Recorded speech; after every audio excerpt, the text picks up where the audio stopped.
Welcome to Right Now Workshop Podcast. I'm your host, Kitty Bucholtz, and this is episode 25, Loving Your Readers Via Personal Contact, coming to you on Tuesday, February 13th, 2018. Now, I write romance, so I have to say, woohoo, tomorrow's Valentine's Day. On the other hand, I'm also cheap, so I'm one of those people who quite often says, why don't we skip buying cards and flowers and candy and whatever and do something that will be more entertaining to both of us, like go to a movie. Actually, while I'm on this thought, one time my husband took me to the Dollar Theater and we watched three movies all in a row. It was totally awesome. It was like a complete whole day thing, but it was like Aliens 3 or something, Alien Resurrection maybe. And one of them was, it was so violent. I want to say it was Woody Harrelson in, can't think of it, but it was one of those where like everybody died in this movie and something else. And I'm just looking at him like, really? This is what we're doing for Valentine's Day? He's like, well, you love movies. I'm like, yeah, but there's people dying in all of them. And he's like, yeah, blood. It's red. It's the color of Valentine's Day.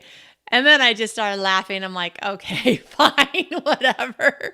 So I am not going to talk about blood today, even if it is the same color as Valentine's Day, and you might not even be listening to this near Valentine's Day. However, last week I said that I was going to give you a two-parter on how to show your readers some love, and I had the idea just because Valentine's Day was coming up. So today is the second part of it. But before we get going, I wanted to give some shout outs to listeners who are leaving comments on the video versions of the episodes on my YouTube channel, which, by the way, I'm not sure if I've ever actually said it. So obviously someone went to YouTube and did a search probably. So my YouTube channel is just my name, Kitty Bucholtz. And you can find that probably in the show notes and the name of the episode as you're listening to it. But it's KittyBucholtz,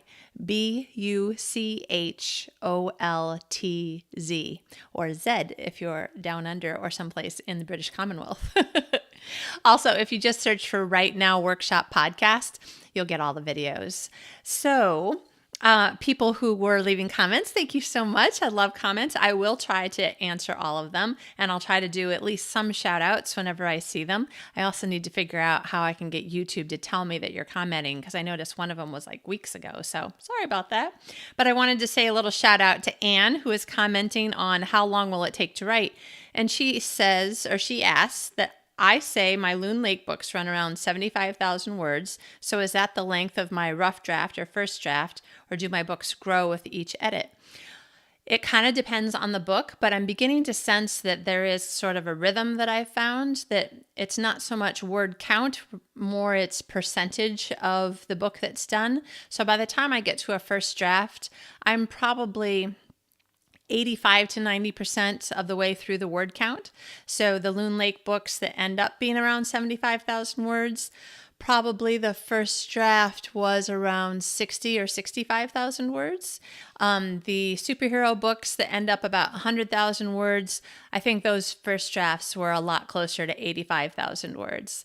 So I just happen to be a writer who writes in such a way where when I go back, I realize that I needed to put in more emotional stuff, more thoughts, feelings, more using the five senses, more of what did we see, what did we smell, what did it feel like, that sort of thing. Setting, I never really go deeply into setting in my first draft. I see it in my head, but what I really want to do is get to the action. So I do have a tendency to add 10-ish% maybe onto my 10 to 15 maybe percent more words onto my first draft. Now that takes into account the fact that I also delete some words too. Sometimes I'll delete half of a scene if I'm like, that just did not work out or whatever. So it kind of depends a little bit on what kind of writer you are. Some people not in a negative way. I'm just saying some people overwrite, some people underwrite. So it's just kind of a personality and what you happen to be thinking about. And focusing on as you're writing that first draft, getting out the incredible excitement of the story. And then you may find that you're the kind of person who goes back and you're tightening as you're cleaning up. So as you're editing, you're actually reducing the total word count. You'll delete some stuff, add some stuff, but altogether you're deleting more words than you're adding. And other people will be more like me. We're doing a little bit of underwriting and we'll add more, even though we are deleting also as we go, just making the edit tighter. We're also adding more words altogether. So I happen to be an underwriter. You could be an underwriter or an overwriter, but that is the answer for me. A shout out to Jade. Hello, Jade, who is commenting on the Done Journal. It was really fun the way that you did leave a long comment, and I feel like I kind of know you already now. And she was saying that she does something like that at the top of her writing documents each day. So she saves her book with the new date for the date that it is. That's how I was saving mine also when I was using Word, because I was always so afraid if anything happened, at least I would only lose one day of writing instead of having one file that, what if something happened to it, I would lose the entire book. So I don't know if that's how you do it, Jade, but that's how I was doing it. So Jade writes some information about the book and her word count and that sort of thing. And it sounds like she types a little bit more that's similar to the sort of thing that I was talking about in the Done Journal, which I believe was episode 1. And Jade said that it clears her head, helps her get rid of the stresses of the day before she gets into the writing, so she can really focus and be in the right mindset. So that's pretty cool, Jade. Karen, hello, Karen. Karen was commenting on what will we write next and asked if I decided what I was going to work on next, because I was talking about the reader survey in episode 13. And she voted for Loon Lake. Well, guess what? I voted for Loon Lake too. So the next book that I'm going to be working on is going to be book 2 in the Strays of Loon Lake series, Love at the Clip and Curl. So the thing that I can't decide right this second is, am I going to use 2 Ks, like Krispy Kreme uses Ks for its name, so it'll be Clip and Curl that way? Or will I use the actual correct spelling of the words, which would be 2 Cs? Decisions. I don't know. What do you think? And a shout out to Amy. Hey, Amy, commenting on the ebb and flow in our lives and in our writing. And Amy agreed that it sounds good to take advantage of the good days so you can get all you can done so that the bad days won't throw you off so much. Yeah, that's how I feel too. In fact, today I happen to be doing a ton of podcasting just because the light's good, my hair looks good. For people who are watching on video, I'm happy with the way I look right now. And sometimes it just seems easier that when you have blocks of time, whatever it is that you're focusing on, whether it's a book or for me, it could be a podcast, could be a nonfiction book. It could be blogging. Maybe you're a blogger weekly or daily. And sometimes it just seems easier to just really go for it when it's a good day. Try to get more done than you really maybe even planned, so that on tough days or unexpected days when you're like, oh crap, I can't go because this thing happened and I need to, take somebody to the doctor or call a friend who's having, something bad happened, or, things happen in our lives that interrupt our schedules. So when we can really take advantage of the good days, then sometimes it'll help us to offset maybe what we don't get done on some other day. So that is really fun to talk to you all. Thank you for leaving comments. I sure appreciate it. And again, the YouTube channel is Kitty Bucholtz, or you can just search for Right Now Workshop Podcast. And of course, just listening to it on audio only. It's actually the way I listen to almost every podcast of mine, because I just have everything playing on my phone when I'm driving or running or, washing the dishes or whatever. So, okay, now, last week I talked to you about part 1 of my series of how to show your readers some love. And so today will be part 2. So it's our 2-part Valentine's Day special. So how do you show your readers love? Last week, I think just about everything that I mentioned had to do with things that you can say and do in your newsletter to make your readers feel like you're not just trying to sell them books, but you're playful, fun, interesting. And those, by the way, were just my ideas of things that I do. They're things that work for me and my personality type. But if you are somebody who travels a lot or takes a lot of pictures, if you're an Instagrammer and you take interesting pictures that have weird filters and make things look particularly, odd, interesting, or whatever, like there could be anything that you might put in your newsletter. I've put when I visited New York for the first time, and I took all these pictures of the library, and unfortunately, the outside of the library, it didn't occur to me that, of course, it was a holiday, and so the library was closed. Worst day ever. But outside the library, the New York City Library, there is in the sidewalk all of these bronze plates that have like quotes from authors and stuff. And they're just gorgeous and beautiful. And I walked down the sidewalk and took a picture of every single one of them. And then I put every single one of the pictures on my blog, and I put some of the pictures in my newsletter.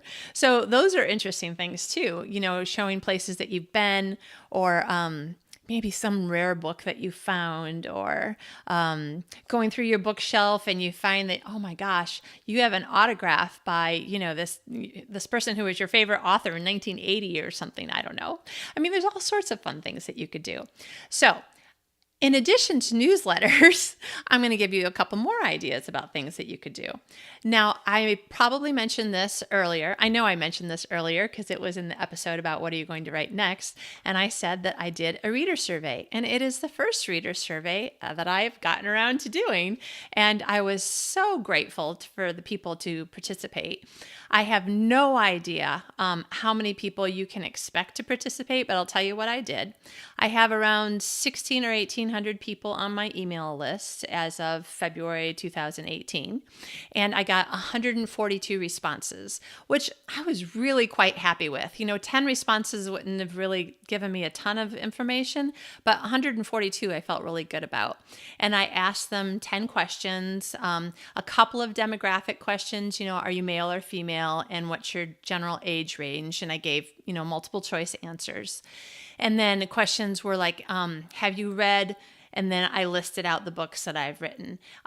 Which one is your favorite book? And again, it was the list of books written.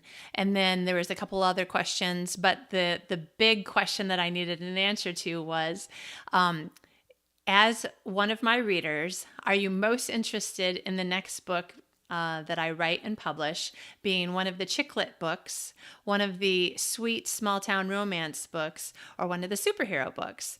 And I was excited, and also I was equally frustrated and excited that the number of respondents came out to almost 1/3, 1/3, 1/3, which just makes me laugh because I don't know. Regardless of what people do or don't think, I decided to choose to believe that people equally love all of my books. So that made me happy. I am a Pollyanna glasses half to 3/4 full kind of girl.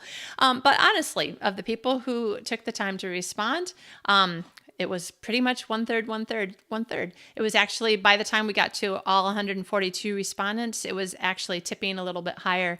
37% chose a superhero book.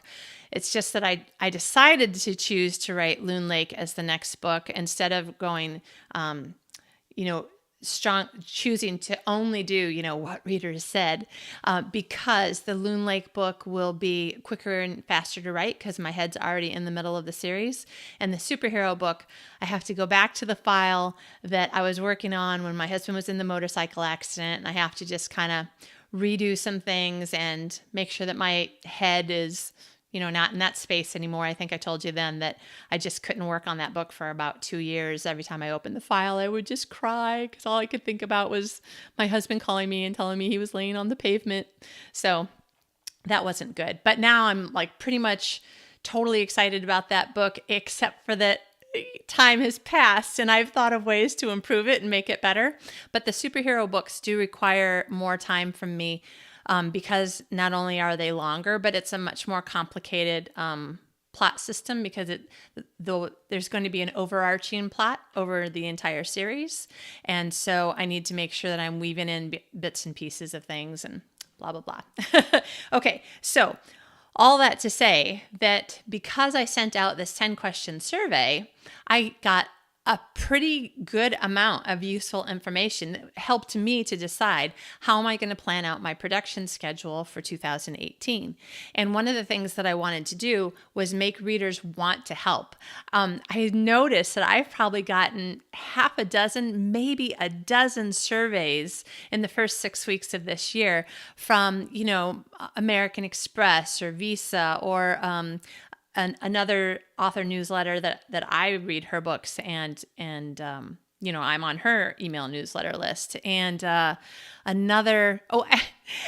company that I use for the reader survey, they sent me a survey about my customer satisfaction. So apparently the beginning of the year is the time to do customer satisfaction surveys, but I wanted to make sure my readers had some reason to do it. So the email that I sent them, the only thing in it was, here's the survey, just a little bit of like a 1-paragraph introduction. Here's the survey, and I'll choose one participant to win an autographed print copy of Love It, the Fluff and Fold, the newest book. And so that was you want to give somebody like the opportunity that maybe they'll win something as they are basically doing you a big favor. So that was one way that I reached out and showed my readers that I loved them. I showed them I loved them because I wanted their opinion, and that I tried to make them understand that I really valued their opinion. It was really important to me, and I really hoped that they would do the survey. And then also I wanted to thank them for their time. It literally, the survey company that I used tracked how long each person took to do the survey. And literally the average was like either 2 minutes or 2 minutes and 18 seconds. I think 2 minutes and 18 seconds was the longest someone took to do it. So I felt really good about that. I wasn't wasting anybody's time, and everybody had this opportunity to win a book. So I'll mail out that book, and I will put in the next newsletter, congratulations to so-and-so, the winner of the blah, blah, blah. So that is one other way that you can show the love, making sure that they know how much you appreciate them and appreciate their opinion. Also, you can ask if anybody wants to be on your beta reader team or your ARC team. So ARC is Advanced Reader Copy. And so the beta readers and the ARC readers could be two different groups or the same group, depending on when you're ready to send a reader your manuscript and get their feedback on it. Like, was it as funny as you wanted it to be? Was it as tear-jerking as you wanted it to be? Was there anything about it that was confusing? Were they left at the end of the story, wondering what happened to Joe? Stuff like that. So if you were going to separate them, the beta readers would really be the people who are reading your almost final copy, but you probably also have it off at your editor right now. You're really asking the beta readers to tell you whether or not there's anything about the story that was confusing or that didn't seem wrapped up in the end to them. The advanced readers copy, the ARCs, are generally books that are practically done. Like maybe the cover isn't all the way done, or you don't have the back cover copy written yet, or maybe the interior is the entire completely edited and proofed book, but it doesn't have the copyright page and the dedication page and stuff like that. Or maybe it's completely done. It could be completely done also. Anyway, the ARCs are usually sent out as a pre-release review copy because publishers, whether you're a traditional publisher or whether you're an independent writer publisher, you're looking for people who will read and review your book as soon as the book becomes available to review on Amazon and other websites. So again, you could either make that into two groups or one, depending on when you are interested in sending people your manuscript. I'm one of those people who don't really like having people read, my first draft or my second draft or whatever. I want it to be pretty darned good, unless there's some question about a problem that I don't know if I solved well enough, or I don't like the way I solved it or something like that. Then I am actually looking for 3 to 6 under 10 beta readers to give me their feedback on whether or not that problem got solved in a way that makes sense, or, if anybody has a suggestion for something that is right there in front of my face that I didn't see or something like that. Okay, so beta readers and or ARC readers. And again, I just would create a private Facebook group if you're a Facebook user. If you're not a Facebook user, you can create a separate email list. And depending on your email provider, you might actually not create a separate list, but you might just tag those 3 or 6 or 10 or whatever people, or 400 people. If you've got 60,000 people on your list, you might have 1,000 people in your ARC reader list. It could happen. Anyway, you might have the kind of email program that will allow you just to tag people to be in certain groups rather than having to totally recreate a list. Other programs make you recreate a list. So you could do one or both of those groups in a Facebook group and or just a separate email list. Another thing that you could do, and I think that this is important, talk to them. Mention their names the way that I was mentioning people's names at the beginning of this episode. I think it's exciting and fun when people are interested enough in what you said or what you wrote or whatever you're doing that they respond. I mean, think about all the times where you've enjoyed a book or a TV show. When do we ever tell TV show people, hey, I loved the show? Sometimes we might say it on Twitter or Facebook or something. But when was the last time that you, depending on your personality, that you read a book that you really liked and you took time for a review? I like the idea of me taking time to write reviews on things, but unless I am in a place where I'm taking time to put the books into my Goodreads challenge and to then write a review of the books that I finished in Goodreads, a lot of times I often feel like either I don't have time or I don't have enough to say, like I liked it, but maybe I didn't absolutely freaking love it. Yeah, I have to say, my personality, I would probably tend to not write a review automatically unless I was just like, this is the most amazing book and I loved it so much. So again, with your readers, if somebody takes the time, see if there's some way that you can mention them. Like just do a shout out in your newsletter. Thanks to I'm looking at houses out here. House Builder 1 who left a review, or Jade who left a comment on my YouTube channel or whatever. Anything that you post in a Facebook group or in your newsletter and that you mention, and I would suggest mentioning first names only just to give people privacy. But anytime that you mention somebody and just kind of say, hey, thanks for taking the time, I really appreciate it, that helps them to, feel loved and appreciated and like that you value their time too, because they took time to do this nice thing for you. Another thing, and this is so important, and I know that it can be daunting depending on how busy you are and how many readers are responding to you, but if readers email you, it's really important if you can just find a place in your schedule where you're like, the first Friday of every month, I respond to all the reader emails. And maybe as they're coming in, you're putting them in a separate folder in your inbox so that, once a month or twice a month, you just go through, you respond to all of them. Or you try to respond to them as they come in if they're, not too many and it's not going to interrupt your workflow. And it doesn't have to be long. I mean, I tend to write long emails and long replies, sometimes because I'm just in the mood and sometimes because it's something that they said and makes me think of something that I'm like, oh yeah, I'll say this. And so it can be time consuming if you reply like I do, which is generally too long. But if you don't have time, it's way better to send a short reply. Thanks so much for your email. I appreciated your comment on, and make sure that it sounds like you actually read their email. And, I hope you're enjoying the books. Have a great week. Happy writing. Or sorry, that's what I say to my one group. My other group, I say happy reading. So just simple, in a way, it's sort of a common courtesy thing, but I know a lot of people feel like they don't have time. And that's something just think about, can you find a way to make time? Or maybe you don't have reader emails yet or not very often. I don't have a ton. Sometimes they come at a really inconvenient time and I need to write on a to-do list, answer reader emails. And then I just have to go back and find hopefully all of them if there were 2 or 3 that came in while I was really busy. But again, people feel like, oh my gosh, you replied. That's really cool. Just remember, it's the same way that you would feel if you took the time to write somebody. It would be great if they just hit reply and said, thanks so much for your email. And then finally, this might be a little weird for some of you, but if you felt comfortable, both, personality-wise comfortable and personal safety-wise comfortable, if you think that you live within driving distance of a few or several of your readers, consider doing a meetup. You could actually use, some sort of organizational website like Meetup.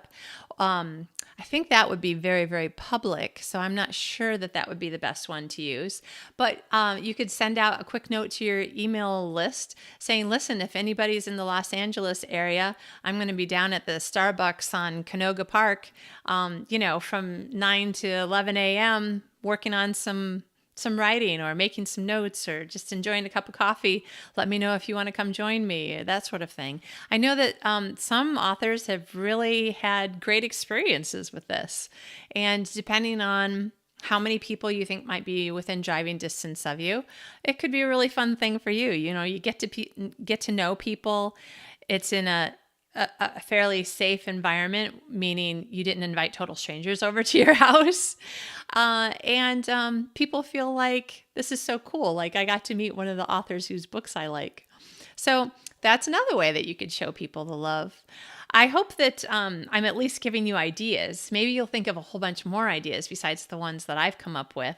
But just keep in mind, if you put yourself in their shoes, like as a reader, what do you wish that people were, that other authors, your favorite authors, were doing for you? What do you wish that they would talk about in their emails? Or how often do you wish that, you could get personal responses or maybe meet up with them, with half a dozen other readers at a coffee shop or something. Just use your imagination. Think of what sounds fun. Maybe do some Facebook Live events and announce those to your readership. You could do Facebook Live would be literally live, or you could just create a video if you were like, I don't really want to interact that much because I'm kind of shy and a little bit of an introvert or a lot of an introvert. You could just create a short little 5-minute video and post that on, Facebook, or, if you post it on YouTube, you can put the YouTube link in your newsletter and then it would show up in your newsletter. That could be lots of fun. And it would be something that wouldn't make you feel like emotionally unsafe, out there too much for your personality, but it would still be something that could really make your readers excited and happy. Well, I hope that you've enjoyed the ideas, and if you're listening on February 13th, happy almost Valentine's Day. Whether you are spending money at Hallmark or not, I hope that you have a great day and that you feel loved, even though I may not know you. Some of you I know and some of you I don't, but in the way that hopefully sounds the least weird possible. Like, I love you. I love that you want to listen to the show. That makes me excited. I appreciate you. And I hope that the things that I do in the show make you feel like I love and appreciate you. So there you go. That's one piece of love that you get at Valentine's week. Okay, now I am beginning to feel embarrassed that I said that out loud. I really do feel it, but I'm still a little bit embarrassed. So there it is, though. I love you guys. I'm going to shut up now, and I'll talk to you later. Have a great week.